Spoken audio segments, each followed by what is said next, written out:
ज्येष्ठ पूर्णिमा है और आज ज्येष्ठ शुक्ल पक्ष की चतुर्दशी। आज भी अनेक आश्रमों में कबीर जयंती के उपलक्ष्य में कार्यक्रम हुए हैं और हो रहे हैं, कल भी होना है। किसी बहाने अपने इष्ट को याद करना,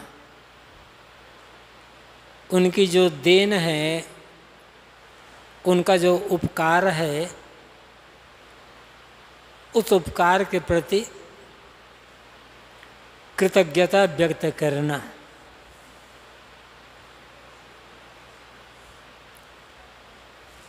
भारत ही नहीं, भारत के बाहर भी संत होते रहे हैं, आज हैं और आगे भी होते रहेंगे।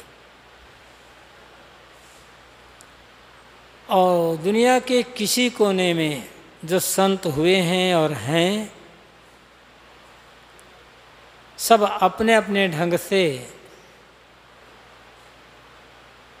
समाज को सही दिशा देने के लिए प्रयत्नशील हैं। सभी संतों का अपना महत्व है और अपनी उनकी विशेषता है। लेकिन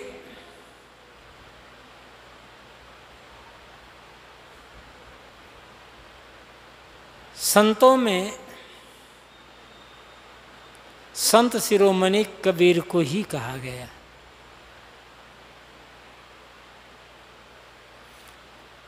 कबीर की अपनी एक अलग विशेषता रही है।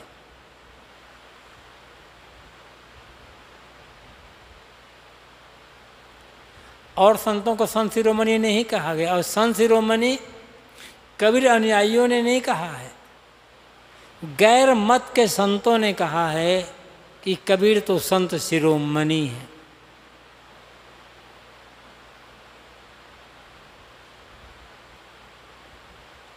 सद्गुरु स्वयं कहते हैं, साधु साधु सब ही बड़े, अपनी अपनी ठौर। जितने भी साधु हैं, साधु से मतलब संत, साधु और संत दोनों एक ही बात है। अंतर है थोड़ा बहुत, वो अपनी जगह पर है, लेकिन साधु और संत दोनों का एक ही अर्थ है। अपनी अपनी जगह पर जितने भी साधु संत हैं, सब बड़े हैं, सब महान हैं। हम किसी भी संत को छोटा नहीं कह सकते। अपने गुरु को, अपने श्रद्धेय को, इष्ट या पूज्य को हर व्यक्ति को बड़ा मानना चाहिए। जब हम अपने इष्ट को, गुरु को, पूज्य को बड़ा मानते हैं, तब उनके लिए हमारे हृदय में समर्पण होता है, श्रद्धा होती है, भक्ति भावना होती है, एक निष्ठता होती है। बड़ा ना माने तो समर्पण नहीं हो पाएगा, फिर वो श्रद्धा भक्ति और सेवा नहीं हो पाएगी। तो जो व्यक्ति जहाँ है, मानते भी हैं लोग अपने अपने गुरु पीर को बड़े पूज्य, इसमें स्वाभाविकता भी है। तो अपने अपने गुरु पीर को बड़ा और श्रेष्ठ मानना गलत नहीं है। गलती वहाँ होती है जब अपने गुरु संत पूज्य को बड़ा मानते हुए दूसरे के गुरु पूज्य को हम छोटा कहना शुरू कर देते हैं।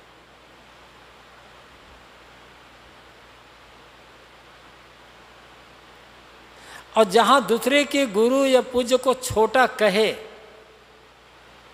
वहाँ विसंगति आएगी, विषमता आएगी और द्वंद्व शुरू हो जाएगा।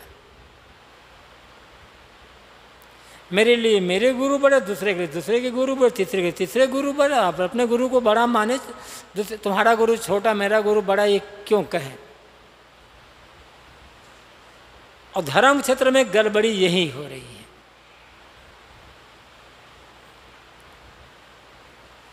और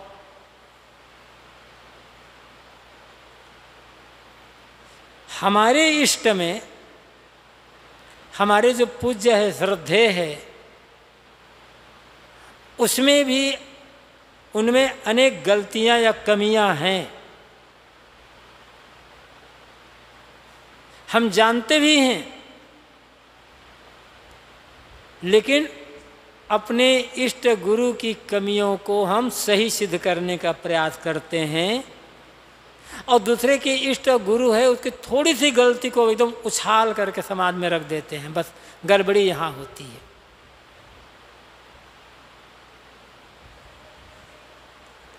बात मैं ये कह रहा था कि जितने संत हैं अपनी अपनी जगह पर सब बड़े हैं, सब पूजनीय हैं, लेकिन शब्द विवेकी पारखी ते माथे के मोह।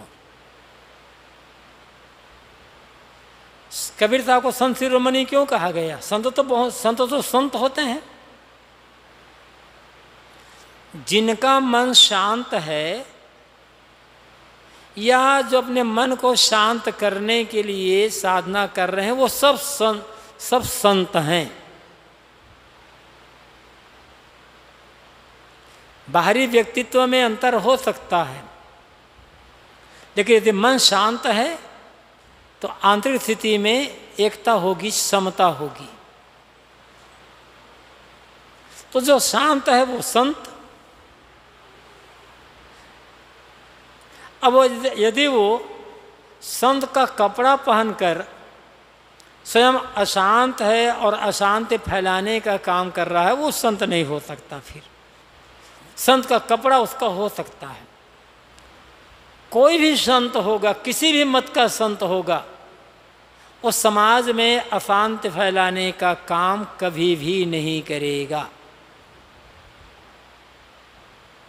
जो अशांति फैला वो संत कैसे हो? संत का काम है स्वयं शांत रहना और समाज में शांति स्थापना करने के लिए प्रयासरत रहना।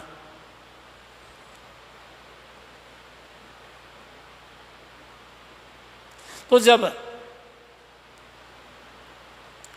सभी संत शांत हैं, शांति का संदेश दे रहे हैं, शांति स्थापित करने के लिए प्रयास कर रहे हैं, फिर कबीर को संत शिरोमणि क्यों कहा गया?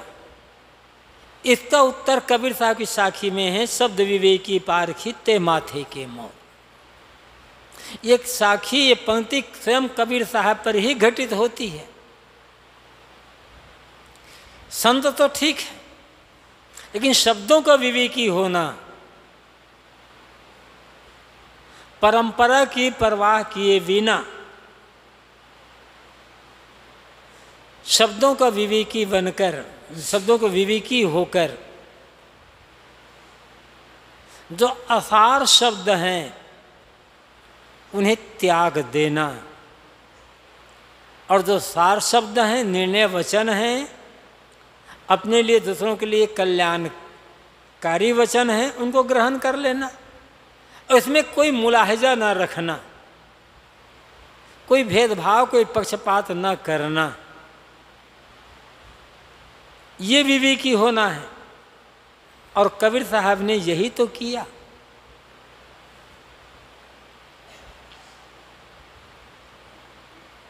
उन्होंने जहां गलतियां देखी,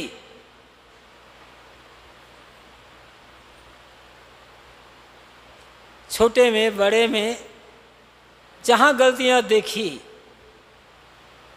निडर होकर के उन गलतियों की आलोचना कर दी। सब जानते हैं कि कबीर डरना नहीं जानते थे। कबीर तो खुल करके आलोचना करने वाले हैं।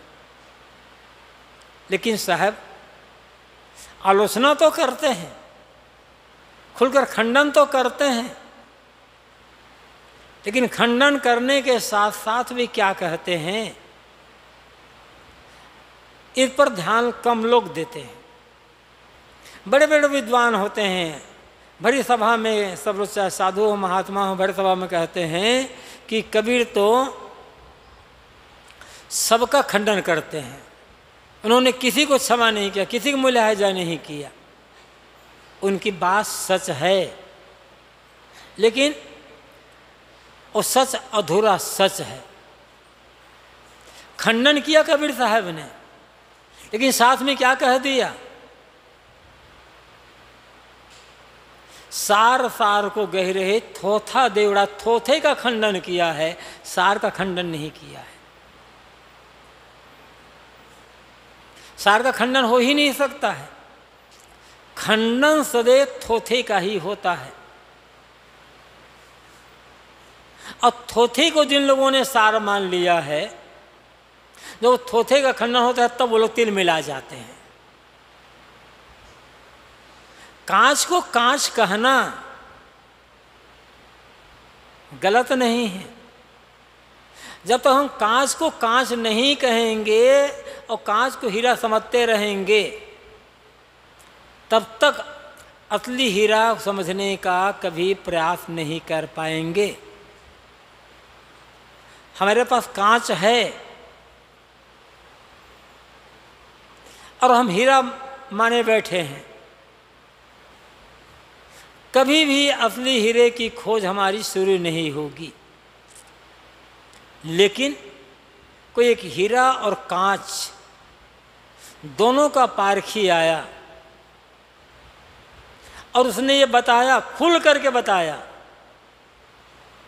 कि जिसे तुम हीरा समझ रहे हो वो हीरा नहीं है, कांच है। जब वो खुलकर बता देंगे और समझ में आएगी कांच, यहाँ सच में कांच है, तब हमारी हीरे की खोज शुरू होगी। और कबीर ने यही तो किया, कांच को कांच बता करके लोगों को असली हीरा खोजने के लिए प्रेरित किया कबीर ने। और लोग कह देते हैं कबीर ने तो खंडन किया। खंडन नहीं किया है, कांच को कांच बताया है। कांच को कांच बताना यदि खंडन है तो निश्चित ही कहना पड़ेगा कि कबीर साहब ने खुलकर खंडन किया। और यदि कांच को कांच कहना खंडन नहीं सच है तो कबीर साहब ने सच कहा, और सच कहा लोगों को सत्य के मार्ग में आगे बढ़ने के लिए। तो कबीर साहब वहाँ खंडन तो करते हैं, लेकिन साहब क्या कहते हैं, सार सार को गही रहे थोथा दे उड़ाए। ये कबीर की विशेषता है। और यहाँ पर फिर वो और ये कह देते हैं, सब काहू का लीजिए साचा शब्द निहार, पक्षपात न कीजिए कहीं कबीर विचार। निहार करके खोज कर जा परख करके सबके सार को ग्रहण करो। ये नहीं कह रहे हैं कि अमुक के सार को ग्रहण करो, सब काहू का लीजिए, सबसे सार को ग्रहण करो, वो भी निहार करके, अच्छी तरह से देखभाल करके, परख करके लो। और इस सार को ग्रहण करने में पक्षपात न कीजिए, कोई पक्षपात मत करो, ये हमारा मत है कि तुम्हारा मत है। कबीर साहब ने उस सच को कहा, और सच को कहा नहीं, सच को जिया। इसलिए कबीर संत शिरोमणि है। सच का अनुसंधान किया, सच को जिया, सच को कहा, ये कबीर की विशेषता है।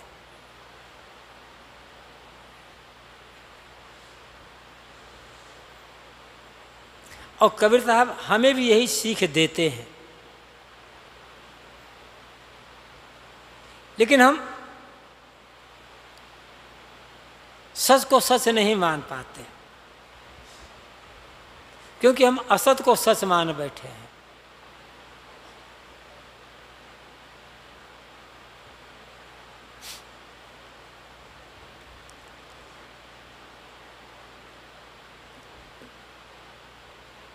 कई लोग कहते हैं कबीर ने खंडन किया, और लोग कहते हैं कि कबीर समन्वय करना नहीं चाहते थे। वस्तुतः कबीर के खंडन में समन्वय है। कबीर साहब ये चाहते थे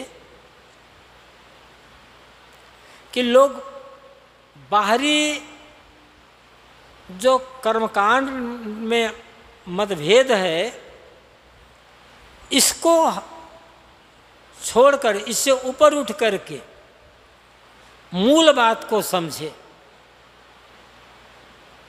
विभिन्न मत संप्रदायों में जो टकराव है, वैमनस्य है, बैर विरोध है, वो मूल बात को लेकर के नहीं है और तर्क इबादत को लेकर के है,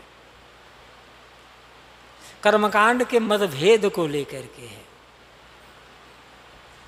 और कर्मकांड में मतभेद, कर्मकांड में विषमता सब समय रही है, सब समय रहेगी। कबीर साहब कहते हैं तुम अपने अपने ढंग से कर्मकांड करो, अपने ढंग से पूजा प्रार्थना नमाज जो करना चाहते हैं करो, ये तुम्हारे बनाए हैं। मूल सत्य पर ध्यान दो। जितने भी मतभेद हैं, जितने भी कर्मकांड पूजा पद्धतियां हैं, सब बहुत बाद के हैं, बीच के हैं। मूल में क्या है? कबीर साहब की एक साखी है, जहिया कीर्तम ना हता धरती हती न नीर,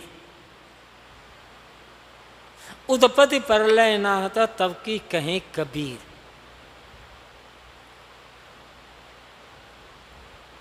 प्रायः अधिकतम धार्मिक मतावलंबी ये मानते हैं कि एक समय ऐसा था जब दुनिया नहीं थी, हमारे ईश्वर ने, परमात्मा ने, खुदा ने, गॉड ने, यहोवा ने दुनिया बनाई। जहिया कीर्तम ना हता, साहब कहते हैं जब ये तुम्हारे कृत्रिम जगत नहीं था, धरती हती न नीर, जब धरती नहीं थी, पानी नहीं था, आग नहीं थी, हवा नहीं थी, उत्पत्ति प्रलय जन्म मरण भी नहीं था, तब बताओ कि तुम्हारे पूजा और नमाज थे उस समय? ये राम शब्द और रहीम शब्द उस समय थे? मंदिर और मस्जिद थे उस समय? दाढ़ी और चोटी उस समय थे? उस समय क्या था उसकी याद करो। ये तो बीच की बात है। दाढ़ी बीच की बात है, चोटी बीच की बात है, जनेऊ बीच की बात है, खतना बीच की बात है, मंदिर मस्जिद बीच की बात है, पूजा बीच की बात है, नमाज बीच की बात है। सीधे सीधे उसी को क्यों न लेते? इनके द्वारा पूजा के द्वारा, नमाज के द्वारा या और द्वारा जिसे तुम खुदा परमात्मा तक पहुंचना चाहते हो, जिसे पाना चाहते हो, सीधे सीधे उसी का स्मरण क्यों नहीं कर लेते? बीच में क्यों लग जाते हो? आओ बे आओ मुझे हरि को नाम, और सकल तजी को ने काम। कहाँ तब आदम, कहाँ तब हुआ, कहाँ तब पीर पैगंबर हुआ, जिन दुनिया में रची मसी झूठा रोजा झूठी, सांचा एक अल्लाह को नाम, जाको नहीं नहीं करो सलाम। इस पद में साहब क्या कहते हैं? उस समय आदम कहाँ थे, हव्वा कहाँ थी, ब्रह्मा कहाँ थे, ये और सब ये सब कहाँ थे? कहाँ तब दिवस, कहाँ तब राति, कहो तम कीर्तम किन उत्पाती। साहब ये कह देते। इसलिए तुम्हारे हिसाब से साचा एक अल्लाह को नाम, एक अल्लाह परमात्मा, उसी के नाम साचा हो, उसी को तुम प्रणाम करते हो, उसी को समझो ना। लेकिन नहीं, न अल्लाह से मतलब है, न परमात्मा से मतलब है।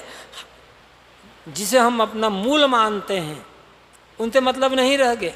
मतलब है हमारा बनाया हुआ मंदिर मस्जिद को लेकर के, हमारे बनाए हुए कर्मकांड को लेकर के।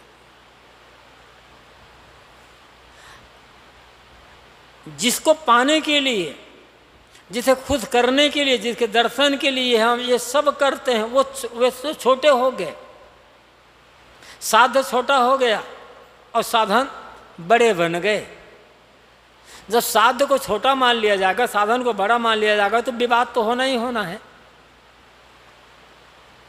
कबीर साहब कहते हैं साधन में मत उलझो भाई, साध्य को समझो, और साध्य में एक रूपता है।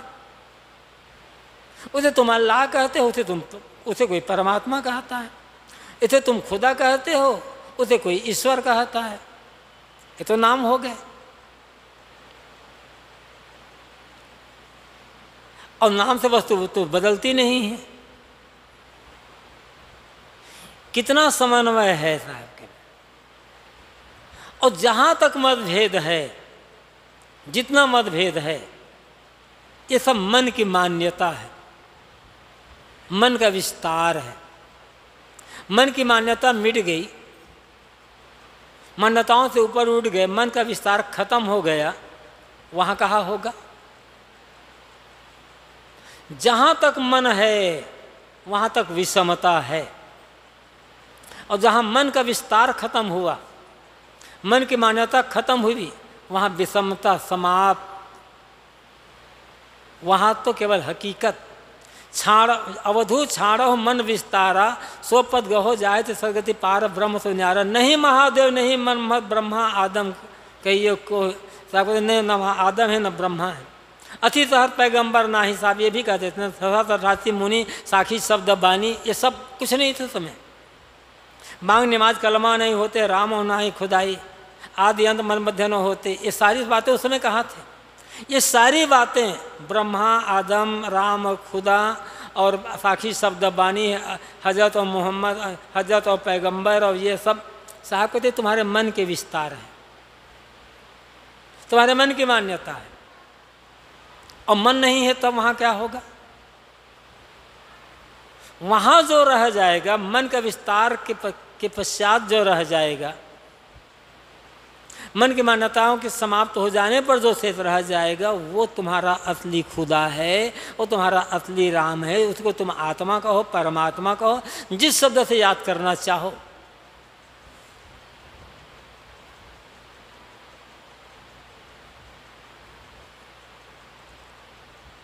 साहब कहते उसको समझो ना। लेकिन अहंकार समझने दे तब। इतना समन्वय है कबीर की वाणी में। कबीर सबको बिल्कुल एक दृष्टि से देखना चाहते थे, लेकिन कबीर की वाणी को लोग न तो उस समय समझ पाए, न आज समझने का प्रयास करते हैं। अपना अपना एक घरौंदा बना करके रखे। साहब ने तो कहा था,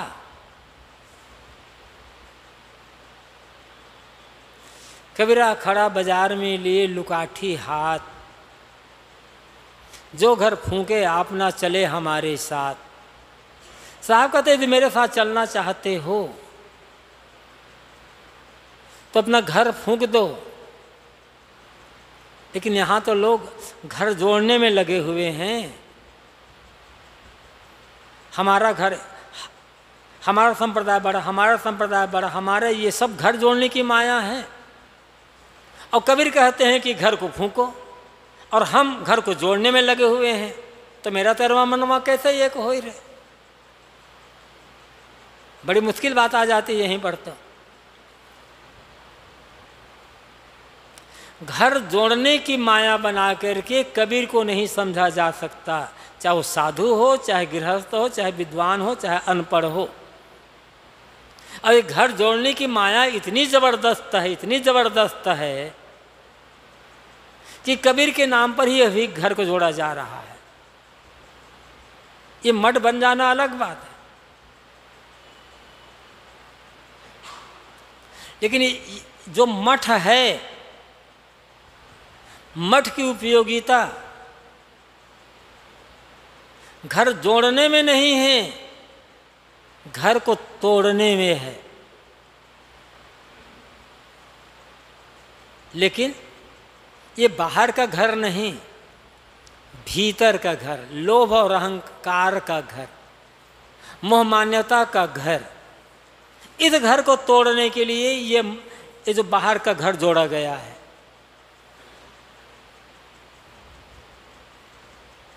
लेकिन हम इसी घर को बढ़ाने में लग गए और भीतर का घर तो और मजबूत होता चला गया। तो कबीर को कहाँ समझ सकते हैं फिर हम? कबीर जयंती मनाना अलग बात है और कबीर को समझना अलग बात है।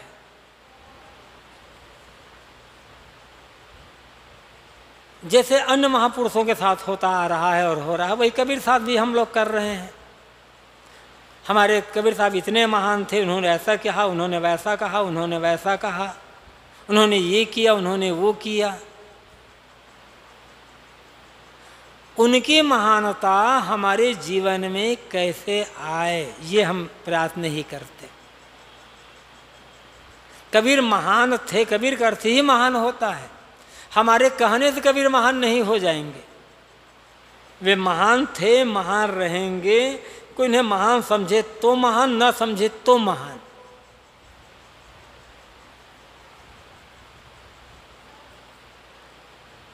हमारे कहने से कबीर साहब महान नहीं हो जाएंगे, वे महान हैं।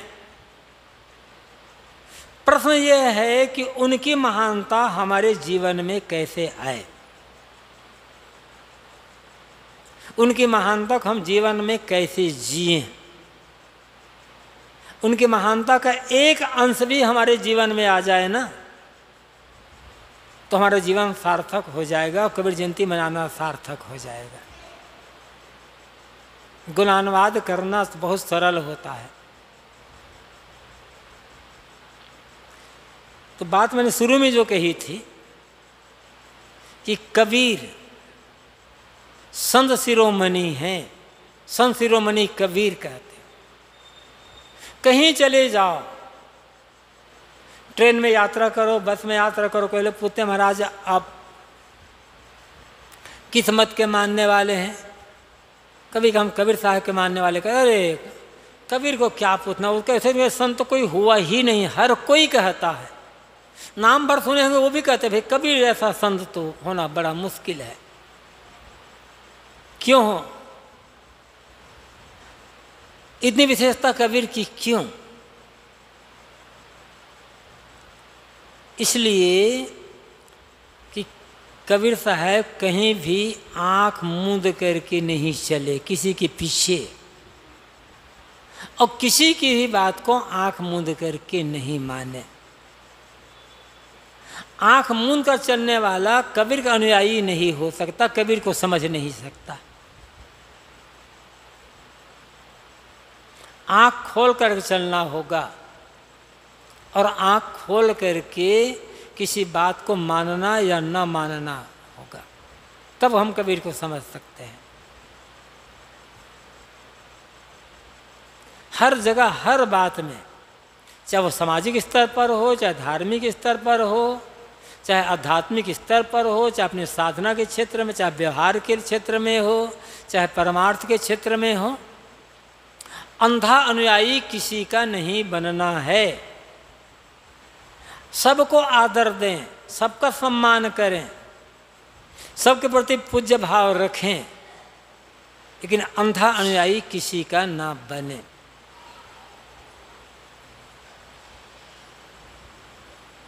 आँख खोल करके शब्द विवेकी पारखी ते माथे की मोह, शब्दों का विवेकी, हर जगह विवेक विवेक विवेक। और जहाँ विवेक होगा वहाँ तिरस्कार किसी का भी नहीं होगा, वहाँ सबका आदर होगा, सबका सम्मान होगा। और जहाँ अविवेक है वहाँ आदर तो किसी का नहीं है, सबका अनादर और सबका तिरस्कार है। और दूसरे का अनादर तिरस्कार करके कभी हम सत्य को समझ नहीं सकते। लेकिन सबको आदर सबका सम्मान, सबको पूज्य भाव रखते हुए भी शब्दों का विवेकी जो होगा वो कबीर का अनुयायी हो सकता है और वो कबीर को जी सकता है। उसके लिए भीतर का जो घर है, जो घर जा रहे हैं अपना, साहब कहते जो अहंता ममता का घर, स्वार्थ का घर, इसको जलाना होगा। जब तक भीतर अहंता ममता स्वार्थ का घर नहीं जलेगा, हम कबीर साहब को समझ भी नहीं सकेंगे और उनको जीने की बात तो फिर बहुत दूर हो जाएगी। कबीर जयंती मनाने का अर्थ होता है अपने हमारे भीतर का अहंता ममता का जो घर है, स्वार्थ का घर, इस घर को तोड़ते चले जाना। जब ये घर पूरा टूट जाएगा, बस कबीर जयंती मनाना सार्थक हो गया और कबीर साहब मानो हमारे जीवन में उतर गए। यही काम हम लोगों को करना है। अपनी वाणी के समय विराम देता हूँ। बोलिए सद्गुरु देव की जय, संत समाज की जय। कार्यक्रम